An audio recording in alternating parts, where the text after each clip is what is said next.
To a lot of people, ambition is kind of a mystery. The dictionary says it's an eager desire for distinction, power, or fame. But what does that really mean? In this thought-provoking video, Jim Rohn highlights on the concept of ambition, emphasizing the importance of approaching goals with excitement and vision. He discusses how happiness is not solely derived from massive successes, but from the accumulation of small wins each day, highlighting the significance of enjoying the journey. The video encourages you to realize your power to shape your life through discipline and action. It promotes the idea of serving others as a path to success, emphasizing that enlightened self-interest creates opportunities. Without further ado, let us delve into the video for learning from those who have achieved success, which stories provides both motivation and practical guidance. Well, let's start with the word eager. All by itself, eager is kind of exciting. Kids are eager for their birthday parties. They expect to be the center of attention, get lots of presents, eat too much. I guess grown-ups are eager for birthdays too. Unless, of course, they're embarrassed that the number of candles on the cake outnumber their achievements. But we can be eager to see a ball game, eager to see our kids in a dance recital, eager to see an old friend, eager to shop for a new car. Eager sounds like a lot of fun. But do you ever hear people say they are eager to live a better life? Eager to have a better family? Eager to make a lot of money? Probably not. And that's a problem. Because how I see it, living a better life, having a better family, and making a lot of money takes an eager desire. We have the remarkable ability to get exactly what we must have. But there is a difference between wishes and desires. We've all heard people say, "Oh, I wish I could just drop 5 pounds. I want to be a little lighter." And we've probably said it ourselves, especially after a big holiday dinner of turkey and homemade pie, and every other thing we can possibly stuff ourselves with in one 8-hour period of time. And even though we may wish we could breathe a little easier in our clothing, we have to have the desire to exercise a little more and eat a little less. The "I wish I could lose weight" has to become, "I have the eager desire to lose weight." I'm also sure you've heard people talk about wishing they had more money to pay the bills, or take a vacation, or just to take a little pressure off of life. But before their lifestyle can change, their wish needs to become a desire. If they really desired change, they wouldn't spend their evenings just watching TV and wishing they were doing something more. The backbone of an eager desire to change is discipline. True ambition is disciplined, eager desire. It's that little part within us that says, if I want to be ready for that meeting tomorrow, I need to finish preparing for it today. If I want to make sure I can pay for my kids' college education, I need to start saving today. If I want a better life tomorrow, I need to start working on it today. Ambition is a minute-by-minute, day-by-day mentality. To have the ambition to work towards a better family life, a newer car, a bigger house, a financially secure future, you have to live it every moment. If living a successful life was easy, I'm sure more people would be successful. If just being ambitious was enough, I'm sure all of the broke and perplexed people in the world wouldn't be broke and perplexed. While most people spend most of their lives struggling to earn a living, a much smaller number seem to have everything going their way. Instead of just earning a living, the smaller group is busily working at building and enjoying a fortune. Everything just seems to work out for them. And here sits the much larger group, wondering in awe on how life can be so unfair, complicated, and unjust. So what's the major difference between the little group with so much and the larger group with so little? Despite all the factors that affect our lives, like the kind of parents we have, the schools we attended, the part of the country we grew up in, none has as much potential power for doing good as the ability to dream. Dreams are a projection of the kind of life we want to lead. Dreams can drive you. Dreams can make you skip over obstacles. When we allow our dreams to pull us, they unleash a creative force that can overpower everything in our way. To unleash this power, though, your dreams must be well defined. A fuzzy future has little pull power. Well-defined dreams are not fuzzy. Wishes are fuzzy. To really achieve your dreams, to really have your future plans pull you, your dreams must be vivid. If you've ever hiked a 14,000-foot peak in the Rocky Mountains, one thought has surely come to mind. How did the settlers of this country do it? How did they get from the East Coast to the West Coast? By foot. Carrying one day's supply of food and water is hard enough. Can you imagine hauling all of your worldly goods with you? Mile after mile, day after day, month after month? These people had dreams, big ones. They had ambition. They didn't focus on the hardship of getting up the mountain. In their minds, they were already on the other side. Their bodies just hadn't gotten them there yet. Despite all of their pains and struggles, births and deaths along the way, those who made it to the other side had a single vision: to reach the land of continuous sunshine and extraordinary wealth. To start over where anything was possible, where everything was possible. Their dreams were stronger than the obstacles in their way. You've got to be a dreamer. You've got to see the future finished in advance.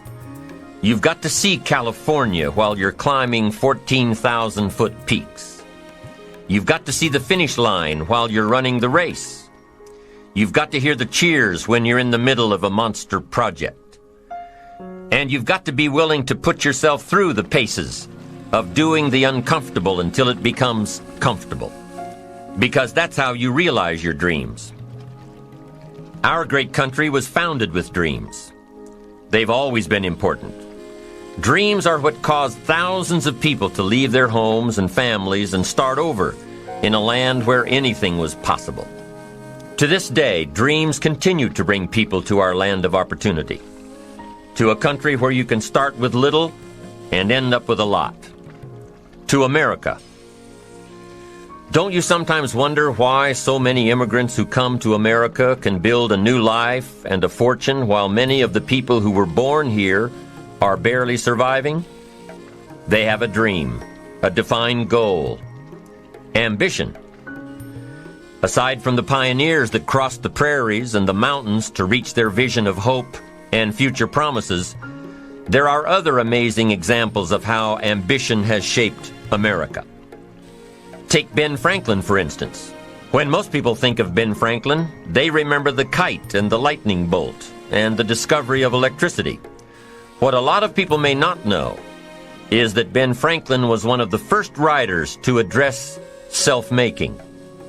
When Franklin started Poor Richard's Almanac in 1732, he used the blank spaces between the crop data and the weather information to insert clever bits of moral and practical advice. I'm sure you've heard the saying, fish and company start to stink in 3 days. Well, that was one of hundreds of Ben Franklin's comments on life. Another was, diligence is the mother of good luck. You know, it's amazing how hard-working, smart-working people have all the luck. We sometimes hear of a brand-new musical group, an overnight success. They must have been in the right place at the right time, knew the right people, had a friend to help them out. But if you've ever watched an interview with some of these folks, you'll probably hear that their overnight success took several years. Diligence is the mother of good luck. Now, in addition to these witticisms, Ben Franklin gave us 3 principles of success and ambition that have withstood the test of time. Number 1, happiness doesn't come from big pieces of great success, but from small advantages hammered out day by day.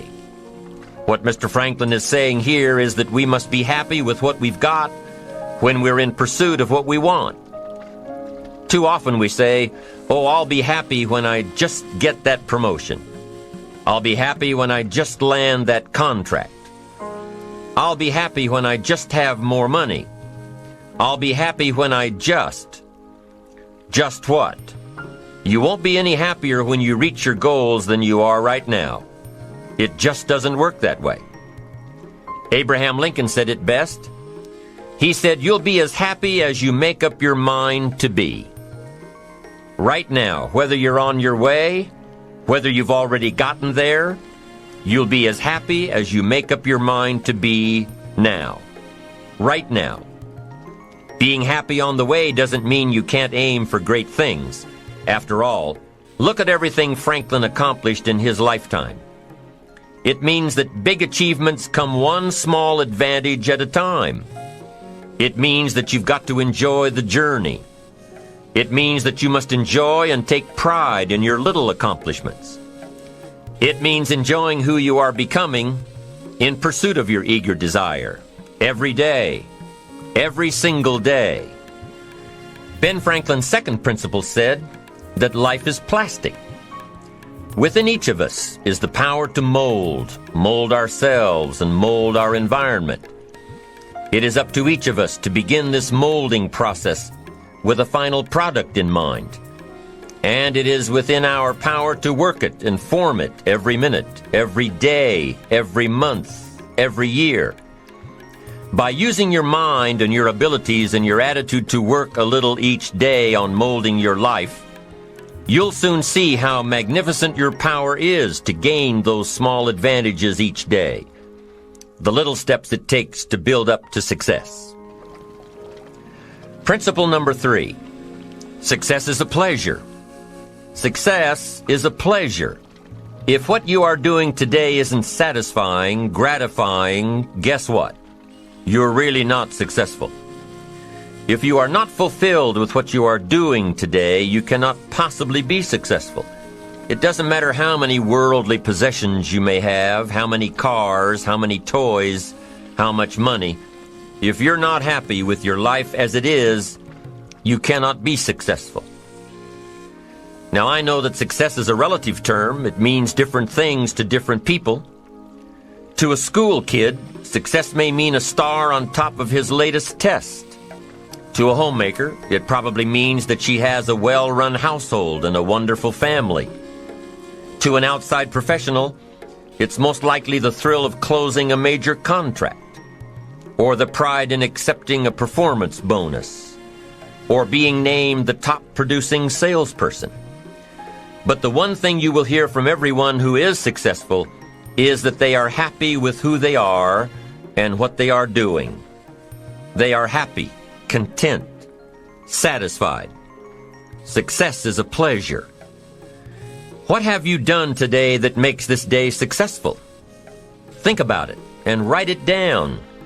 If at the end of the day you can jot down the things that have made it a good day, you will soon see patterns forming.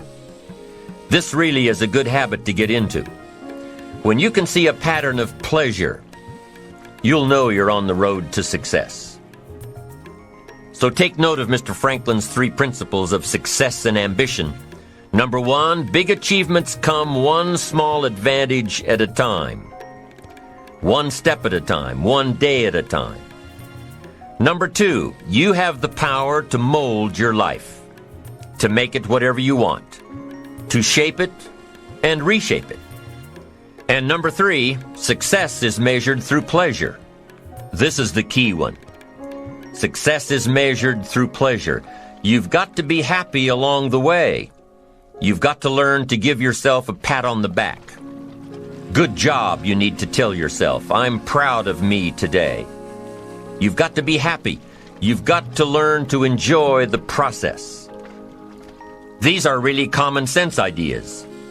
They're practical. And William James agreed. He's another American great, one of the most notable philosophers and psychologists in our history. And he founded a philosophy called pragmatism. To be pragmatic is to be practical, to test the validity of a concept by its practical results, to actually question something and rate its usefulness by what it can do for you, to hear a method of doing something and figuring out if it's even worth your while. One of the issues Mr. James dealt with in his lifetime was, what does it mean to be a success, a significant person? After years of pondering this question, William James described success as a combination of two things. Number one, an inner ideal which is followed persistently with courage. And number two, outer achievement related to that ideal. Let's go back to number one, an inner ideal which is followed persistently with courage. I take that to mean defining a goal and having the resolve to complete it. No matter what, I'll do it or die. Promise yourself you'll read the books until your skills change. Go to the seminars until you get a handle on it. Do it until it makes sense. Practice it until you've got it right. Don't give up until you get where you want to be, however long that is. Step by step, piece by piece, book by book, seminar by seminar, do it until. Go for it. Until is a very important word. It's magic. It means that you'll never give up. Don't miss the chance to grow, to pay the price. Until you learn, change, grow. You'll discover some of life's great treasures when you pay that price. William James' second part to success dealt with the outer achievement related to that ideal. You need both aspects to really be a success. But what Dr. James realized about his philosophy of success was that the first part is indeed more important than the second. Going for it. As long as you're working toward your inner goal, your dream, then success is possible. But once you give up your inner vision, then you can never become successful. You never will become successful. Until doesn't even matter. Now, maybe the person who's been working on a project for 10 years can be successful in his own right, if he's honestly working toward it, doing everything to make himself worthy of reaching the dream, really happy with where he is, doing it until. Then maybe he is a success. It's a personal thing, going for it one step at a time. Going for small accomplishments along the way for however long it takes. So let's think about this for a moment. What outside evidence or results or proof can be seen when you accomplish your goals one step at a time? You'll start to see things change around you, little things, not major things, but little everyday things, things you may not even notice unless you are paying attention. If you're one of those who'd rather stay up late and get up late, only to discover that your workplace doesn't fit your schedule, and you roll out of bed cursing the alarm clock every morning, maybe you could start with the little change of going to bed half an hour earlier than normal. And maybe you'll see, in time of course, you can't train your body overnight, maybe you'll find out that you jump out of bed in a better mood, and that your day will start better, and that you'll get more done, and that the people around you that caused you problems aren't so hard to work with after all. It all starts by making one little change and adding to it every day. You see, you can't change what's going on around you without first changing what's going on within you. Start changing how you look at mornings, and sure enough, people will start changing how they look at you. When you start changing how you think, how you act, how you treat others, how you treat yourself, when you start responding instead of reacting to life, life will start responding to you. I'm telling you that you can do it with your lifestyle. You can do it with your sales career. You can do it with your management career. You can do it with any part of your life. If you are looking for equities unmatched, don't curse the only thing you have: seed and soil, sunshine and rain, miracle and seasons. But start processing things like we're covering in this program, and change will take off for you. You cannot believe what can happen in such a short period of time. So you ask yourself, what small changes can I start making today? Well, you can start in your car on your way to work. If you're sitting on the highway, stop-and-go traffic, moving at about 15 miles per hour tops, look at the guy or the lady sitting next to you and give them a smile, or thumbs up, or even wave. Now, some people might think you're a little strange, but hey, you'll feel better. And tomorrow, when you get into the office, how about a big cheery hello to the people at the front desk, and everyone you see on the way to your office? And when you get home tonight, how about giving your wife or husband and kids big hugs instead of collapsing on the sofa? When you start with the little things that make others happy, improve their day, you'll find that these little things add up to big ones. So what happens when you start taking charge of your own personal happiness, your own life? Do you think that these little things will somehow make a difference in meeting your goals? You bet they will. You can't do it alone. You can't be successful by yourself. It's hard to find a rich hermit, you know.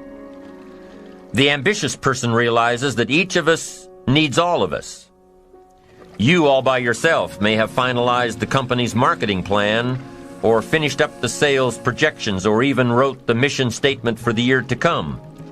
Even if you did this all by yourself, you really had the help of all of those around you who tolerated and supported your need to be undisturbed, or provided service to you during the project. Maybe you should thank those people every once in a while with a dinner certificate, or a bouquet of flowers, or 18 holes of golf. Even a thank you note. Thank you notes are so important. After all, without your support team, you probably wouldn't be where you are today. You can't be successful by yourself. So thank them. Thank those around you. And let them know just how important they are to you.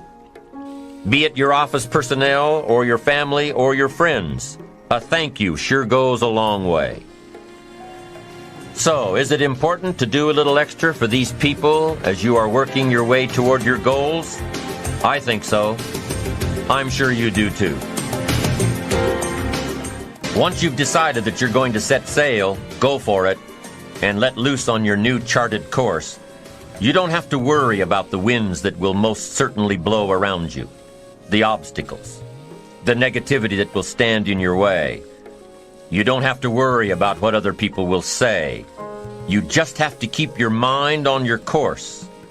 Those winds may blow fast and furious, but if you know your path, if you know where you are going, they will help push you toward the dreams and goals and treasures that you have already decided you're going after. Your goals will push you forward, ahead of the stormy weather. There are some amazing people around that we can learn from today. People who have already braved the storms and come out on top. People who are still alive today. People who started with nothing and ended up with something great. Famous people, not so famous people. Maybe even people you know, but don't know their stories.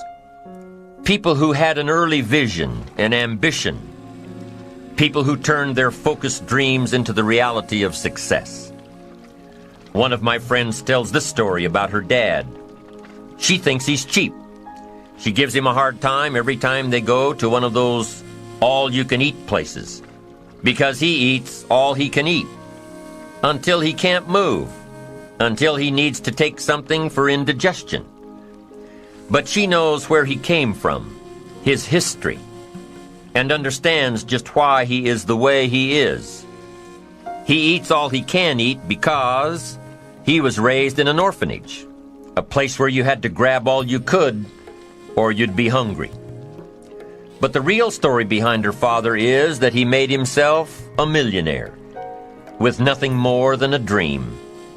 He watched his own father drown when he was 4, was taken away from his mother a few years later and put into an orphanage because he was so bad. Raised by other people, strangers. After growing up in foster homes, he decided to go out on his own.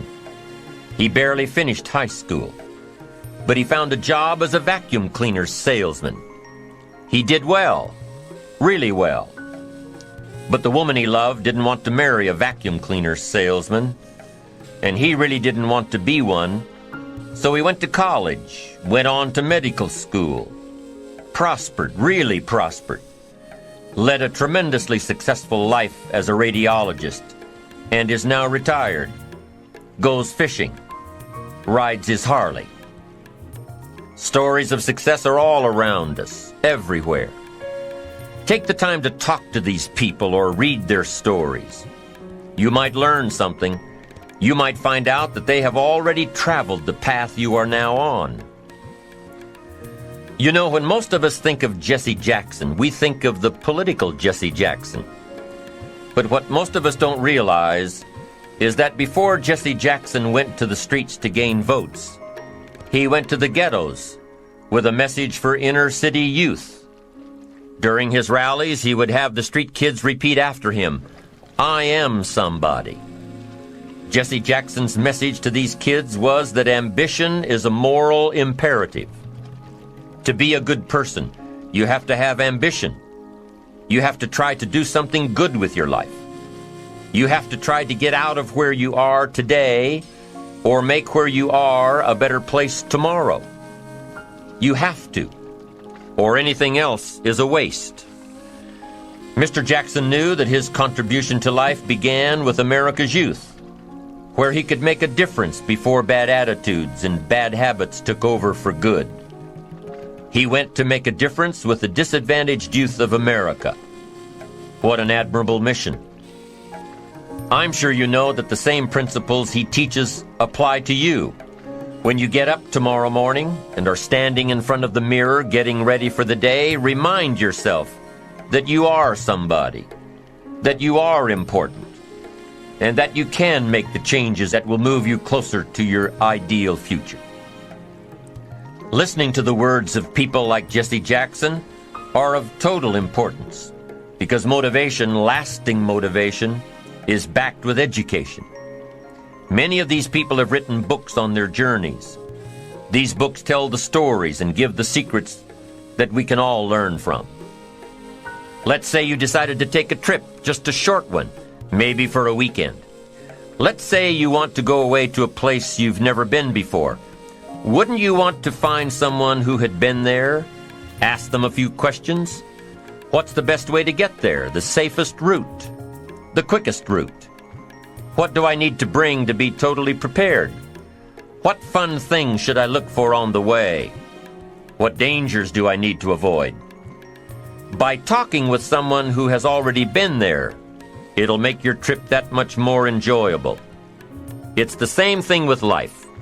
By listening to those who are farther along in the journey you are interested in taking, and learning from their successes and failures, you just might pick up something that will make your journey that much better. Listening to the stories of others can be motivating, captivating. They can provide that extra push you've been looking for. They can demonstrate what the power of ambition is truly all about. They've been there. Their knowledge is valuable. And when you use that knowledge and motivation to take action, you'll gain momentum. Eventually, you will find that the key to motivation, true motivation, is right there inside you. You won't have to look elsewhere to get pumped up, turned on, charged up. With the right knowledge behind you, you will learn how to motivate yourself. With the right knowledge, you will find yourself becoming inspired on your own, by your own learning, by your own discovering. You won't have to hope that somebody comes along to turn you on in the morning. They might not show up. You'll find that your journey of pursuit is the best alarm clock in the world. Joseph Epstein wrote a book called Ambition. In his book, Epstein defines ambition as the fuel of achievement. He says that everybody has a need for achievement, to do well, to get somewhere in life, to be better, to achieve. Achievement means moving forward. And in order to move forward, you must be motivated, inspired, ambitious. You must have dreams and goals that create ambition. Good ambition, positive ambition. Now, ambition does not mean being greedy. It does not mean being selfish. It does not mean getting ahead at the expense of others. Ambition is not greed. Ambition is not avarice, an all-consuming desire for wealth. Ambition is not hoping you can win at the expense of others. Do you suppose Judas was ambitious? He ended up with 30 pieces of silver, a fortune in those days. Was Judas successful because he had all that money? No, Judas sold out. Was Judas happy when it was all over with? No. The money didn't make him happy. What he did to get the money certainly didn't make him happy. What Judas became in the pursuit of his fortune caused him to end his own life. What drove him was not ambition. Ambition is not greed. Ambition is an eager desire to achieve, an eager desire to get ahead in life, to do more for your family, to prosper in health, wealth, and relationships. Now, desire does not always translate into ambition. Desire is what you want for yourself. A bigger house, a better car, a fatter bank account, a better life. I desire to have these things. Ambition is how you get there. Desire is sometimes healthy. Desire is sometimes unhealthy. Desire might say, I want the tallest building in town. The destructive side of desire might urge you to tear all of the other buildings down. I guess that's one way to do it. You might get away with tearing down the first one and maybe the second one. But in your desire to tear them all down, sooner or later, some guy is going to be standing out in front of his building saying, I'm on to you. Get out of here. And pretty soon you're no longer known as a builder. You're known as a destroyer. Now, the second way to have the tallest building in town is to see it, dream it, and plan it, and put your team on it, work on it. Go through all of the steps to get there. Do it right. Have the ambition to be the owner of the tallest building in town. And go through all of the right steps to get there. If you really want it, and have the skills to do it, and the patience to weather all of the storms, your ambition will lead you there.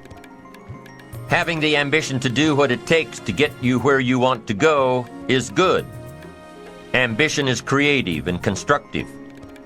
Ambition is an expression. It's something inside of you want to express in a positive way. I'm sure you have dreams of accomplishing great things. Are you ambitious enough to realize these dreams? Are your dreams strong enough to pull you toward your future? Are they vivid enough to see the end result now? Are they worthy of doing until you get there?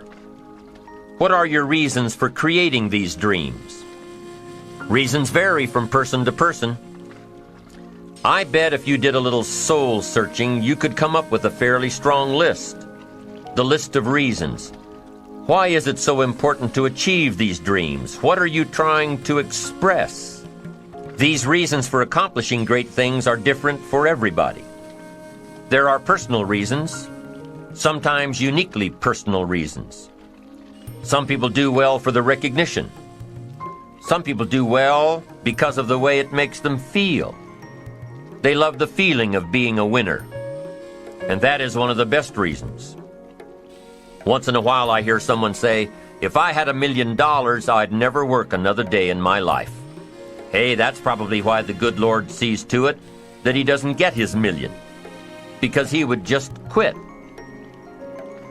Family is another reason, a motivator for doing well. Some people do extremely well because of other people. And that's a powerful reason. Sometimes we will do something for someone else that we would not do for ourselves. I know a lady who was getting back on track from financial disaster. Even though she didn't have much of anything left, her primary motivator was to keep her daughter in private school, an expensive one of the best in the country. Although her goal was to financially surpass where she was before her economic fall, her main reason to work all of those extra hours was to give her little girl the best possible education. As you can well imagine, wanting to do something for someone else led her to all sorts of other accomplishments as well. How fortunate are the people who find themselves greatly affected by someone else? It's powerful. What has you getting up early, hitting it hard all day, and staying up late? What has you inspired? What are your reasons for doing well? What's at the core of your quest? What is the power behind your ambition? Think about it. Jot it down. Do some soul searching. Define your reasons so they will work better for you. So now we have determined that it's in your best self-interest to be ambitious. Self-interest, self-preservation. As human beings, we can't help but be interested in our own self-preservation. We can't help but be self-interested. It's one of the strongest urges we have. Interested in our preservation, interested in our development, interested in our success. There's certainly nothing wrong with self-interest, but here's the clue. Self-interest must be enlightened as to what truly serves us best. When I found out that self-interest was okay, that was a big relief to me. Now, we're not talking about selfish. We're talking about self-interest. Self-interest needs to be educated, enlightened. Self-interest is willing to be benefited by service to others, not at the expense of others. Self-interest at the expense of others starts to be greed, evil, hoping you go up as someone goes down, hoping to attain while someone else loses. I win, you lose. We call that the beginnings of evil, the dark side of our nature, wishing to benefit at the expense of others. Enlightened self-interest wishes to benefit at the service of others. A friend of mine tells this little story about a person she hears from about every 3 months or so. This guy calls to solicit money for food baskets for homeless families. She's happy to give her money to them. She was unfortunately homeless for a short period of time, and she knows the position these people are in. This group is legit. She checked them out.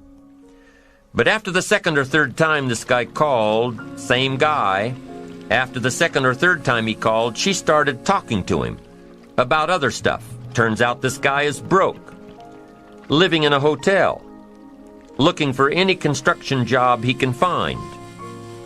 Any job at all. But what's unique about this guy is that he donates 2 or 3 hours a night, every night, to call people and get money to feed the homeless.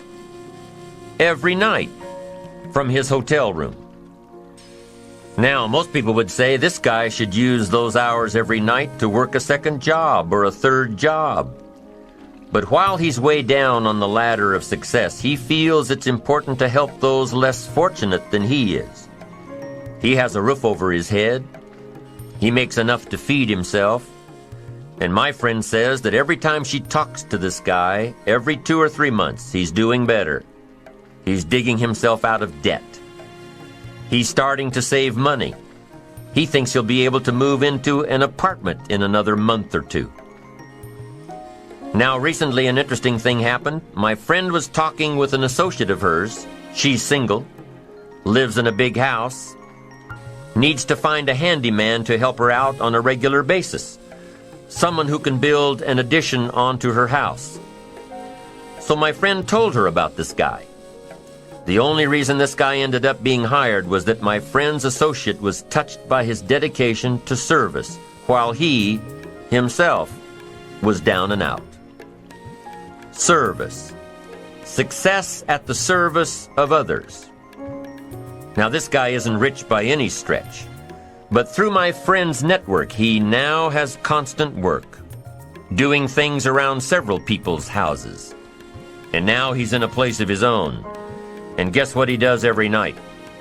He's still making phone calls to get money to feed the homeless. What great character this man has. Enlightened self-interest leads to wealth. Self-preservation leads to poverty. Somebody says, well, I can't be concerned about other people. I have to pay attention to myself. Well, then you'll always have to.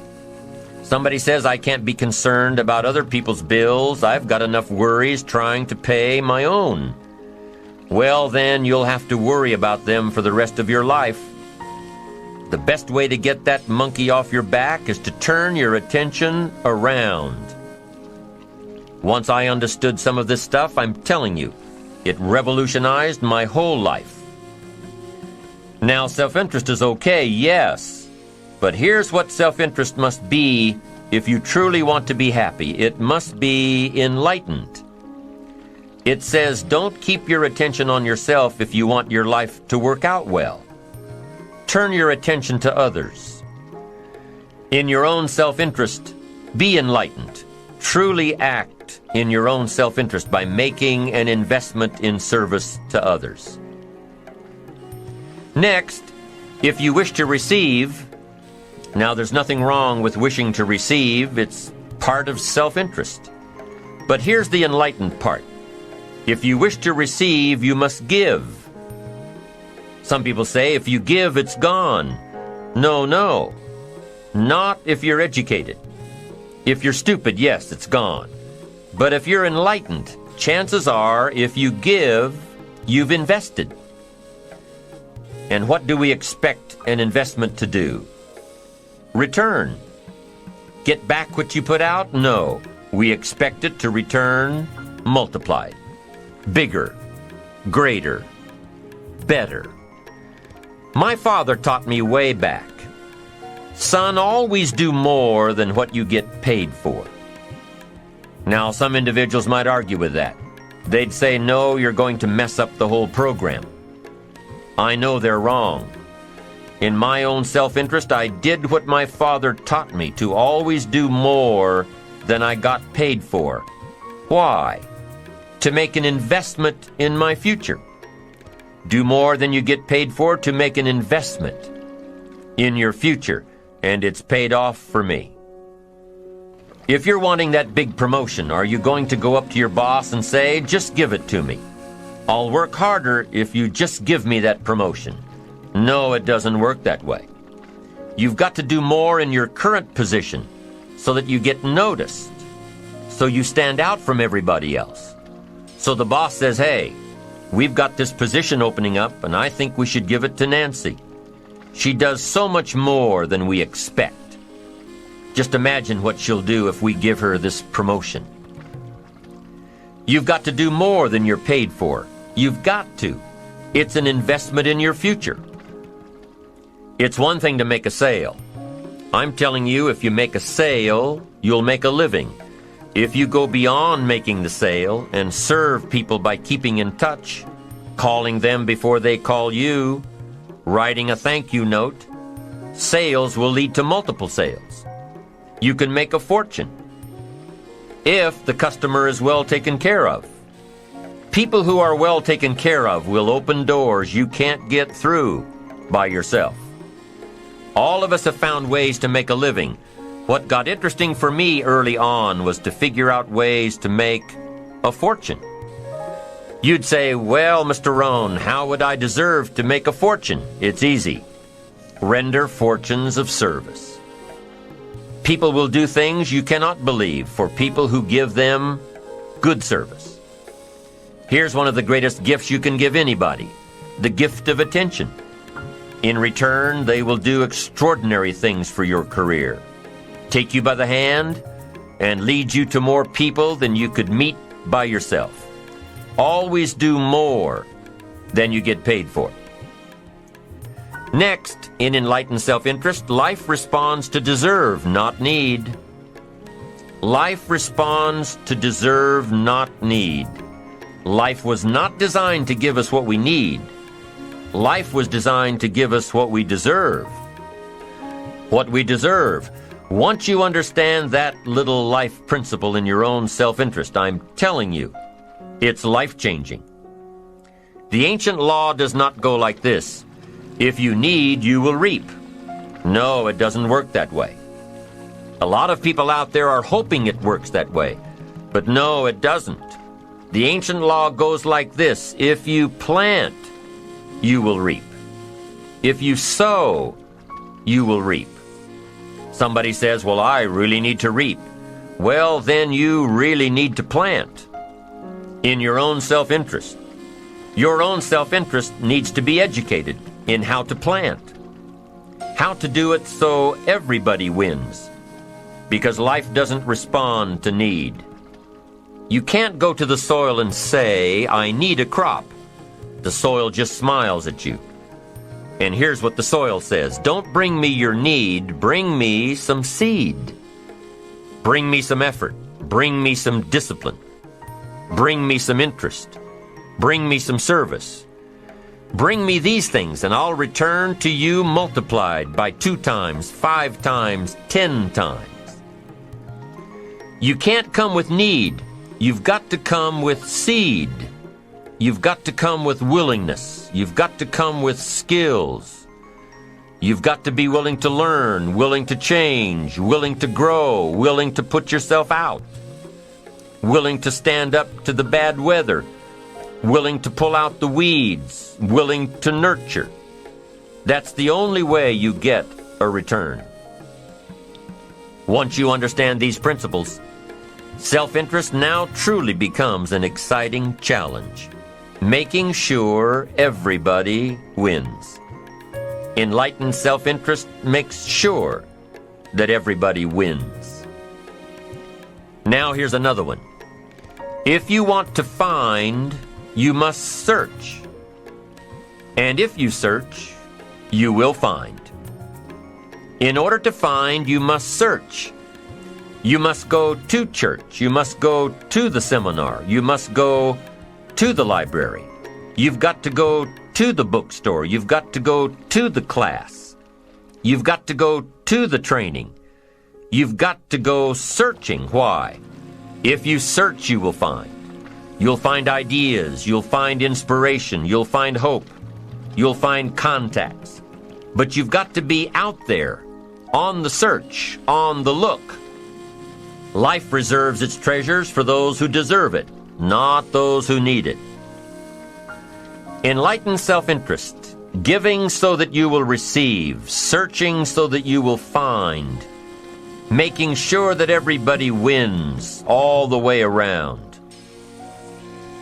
Enlightened self-interest needs to be educated. Enlightened self-interest says, I will learn that life is not just the passing of time. I will learn that life is the collection of experiences, ups and downs, highs and lows, laughter and tears. You must decide to act. You must have the discipline to act. Now here's what's important about discipline. One discipline affects another discipline.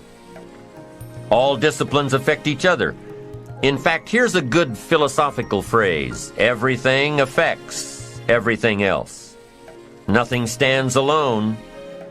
Don't be naive and say, this doesn't matter. Of course it matters. It all matters. Some things may matter more than others, but everything matters. If you'd rather sleep in than go for a walk around the neighborhood, pretty soon it will matter. If you'd rather spend your money instead of saving it, pretty soon it will matter. If you'd rather put off a letter to an old friend instead of corresponding regularly, pretty soon it will matter. If you'd rather work late every night instead of going home and spending time with your family, pretty soon it will matter. It all matters. Every letdown affects the rest. If you won't walk around the block, you probably won't eat right. And you probably won't buy the books. And you probably won't attend the seminars. And you probably won't spend your money wisely. And after years of this, it all adds up. So the key to reversing this process is to start picking up the disciplines. It does matter. It all matters. Now, here's the positive side. Every new discipline affects the rest. Every new discipline makes a difference. That's why action is so important. The smallest action, the least action. The action that you won't think will matter. It all matters. Take it. Because when you start accomplishing and the value starts to return, you'll find inspiration to do the next one and the next one and the next one. If you start walking around the block, it'll inspire you to start eating right. You start eating right, it'll inspire you to get a book. You get a book and it'll inspire you to get a journal. You get a journal and it'll inspire you to develop some skills. Disciplines affect each other. Lack affects the rest of your life. The key is to diminish the lack. One of our greatest temptations is to just ease up a bit. To do just a little bit less than you're capable of. To take a little break. Somebody says, it'll just affect my sales. No, it'll affect your consciousness. It'll affect your philosophies. It'll affect your home life. It'll affect everything. No, you can't ease up a bit. That's what vacations are for. When you're at work, work. When you're on vacation, rest. Wherever you are, be there. If you think about vacation when you're at work, you'll surely think about work when you're on vacation. You'll just mess it all up. So be disciplined. Get involved. Do all that it takes to get the job done. Get your health back. Get your bank account where it's supposed to be. Get your family in order. Get disciplined, be disciplined every day. When you set up the disciplines that give your life structure, miracles can happen, multiplied. And I'm telling you, anybody who wants to make a drastic change in their income can do it. I was broke at age 25 and a millionaire at age 31. Everything around me was the same. I changed. I refined my philosophy. I read the books. I took the classes. Started looking at life a little differently. I'm telling you, it works. If you liked this video, please subscribe to the channel, give it a thumbs up, and share the video with your family and friends so that they too will be able to benefit from this information. Thank you for watching, and we look forward to seeing you soon with another video.